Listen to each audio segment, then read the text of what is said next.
may not have had a chance to see my biography or may not know who I am, I'm Angel Ransom. I'm from the community of Nakasloo-Watan, which is in central BC, and I'm a First Nations land use planner, an adjunct professor at the University of Northern BC, a member of the Association of Canadian Engineers Company Canada.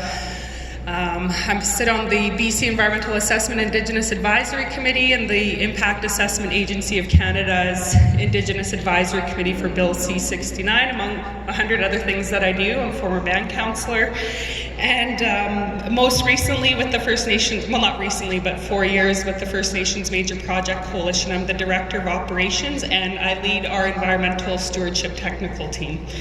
So I've got a lot of practice in what I'm about to present on here, as soon as my technology works with me today. I'm here today. The point of me being up here is to highlight some of the work that's being done by the First Nations Major Project Coalition and what we've been doing around the country, as it's an opportunity to share some of the work and how we've gone about this with others like yourselves in the room here today. So being in First Nations community planning and development for a number of years now, we know that these topic areas of community development and planning can be complex in nature due to the unique differences in between Aboriginal rights, values, perspectives, governance structures, and geographic locations, to name a few.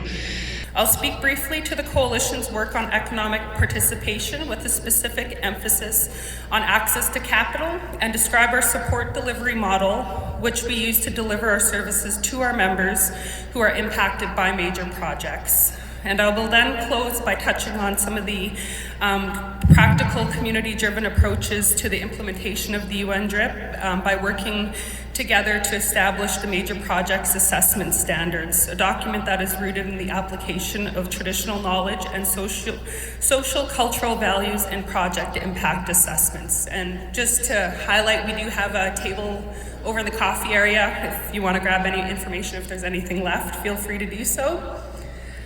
So in 2015, 11 First Nations from Northern BC came together in recognition that business capacity to arrive at an informed decision could be strengthened if communities work together to share knowledge and gain access to technical services.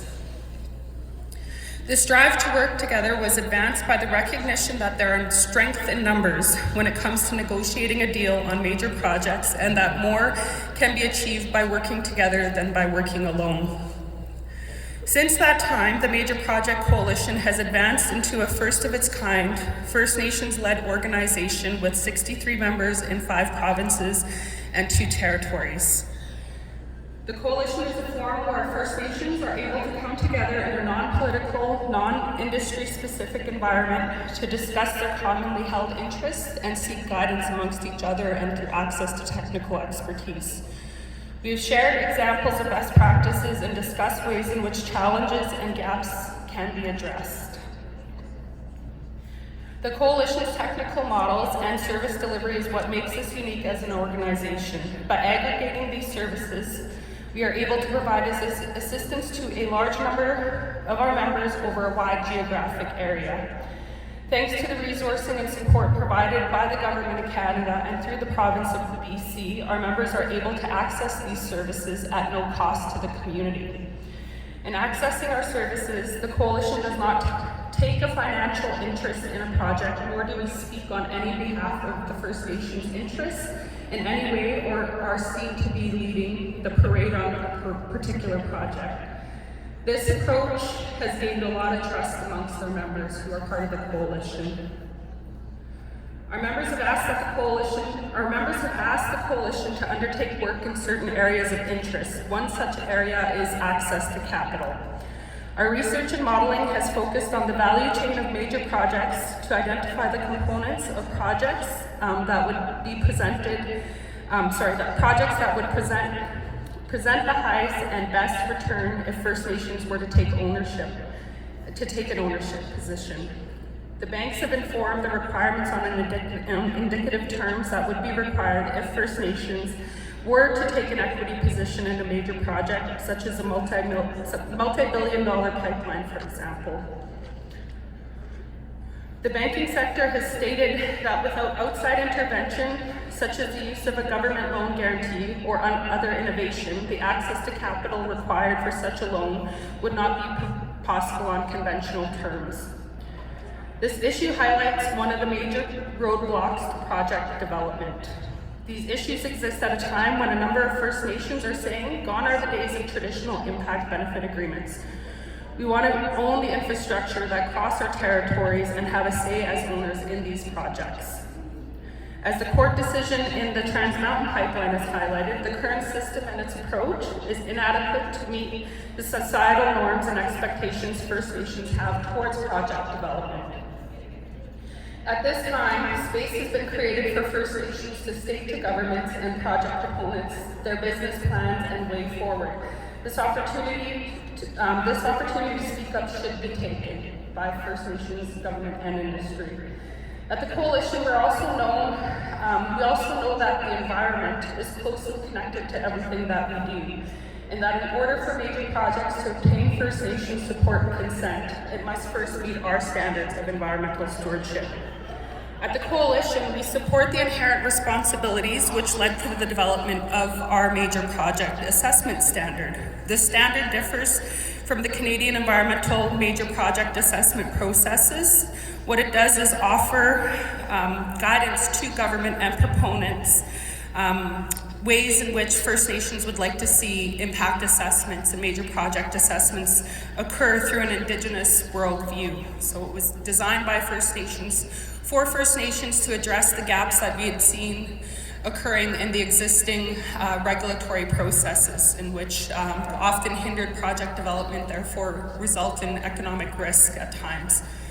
And so we've done a lot of work in these two areas of economic development and environmental stewardship capacity development at the community services. I want to highlight one project just as an example of how our models and our approach is working for First Nations, for the benefit of First Nations. And this is by way of a project called the NA2 Hydropower Project, which is a $300 million opportunity impacting the territories of 4 First Nations in north central BC. This project is an example of true reconciliation. In 1952, the provincial government and private industry installed a solid earth dam on the Nechako River, flooding the territory of the Cheslata people and destroying the river and cultural environment for the Saikas, the Latan, and Nodle-Watan communities, all part of whom are part of the Carrier Nation in central BC. For 30 years, a water release facility had been talked about as a solution, but has never been able to be advanced. Last year, at the request of the communities, the Coalition began to provide coordination and capacity support to the project communities and brought the communities together under a terms of reference for the project and helped the communities select a project partner.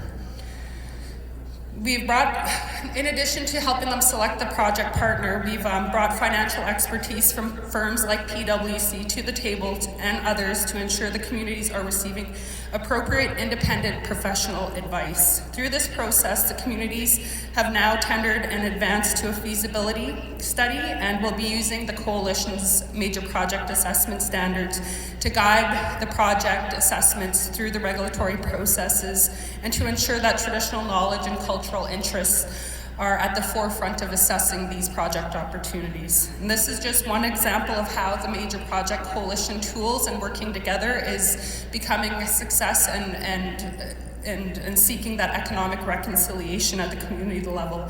And similar to this project, there's other projects that we're helping communities in regards to things like transmission infrastructure and mining and all those other larger industry sectors. And again, just in closing here, getting close to my spiel, finishing my spiel, the success of these projects proceeding under the Coalition models will set a new benchmark in the delivery of economic infrastructure projects where there are Indigenous interests at play.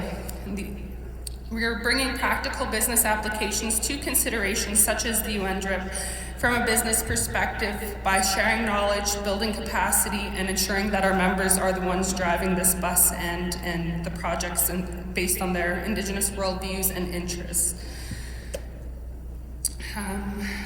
Yeah, and so just through working together we are strong, and this is just one example of how working together really has advanced this topic of reconciliation and having communities do things based on the way they want and how they want. And this slide at the back here, I forgot this was up here already, it's been a long day.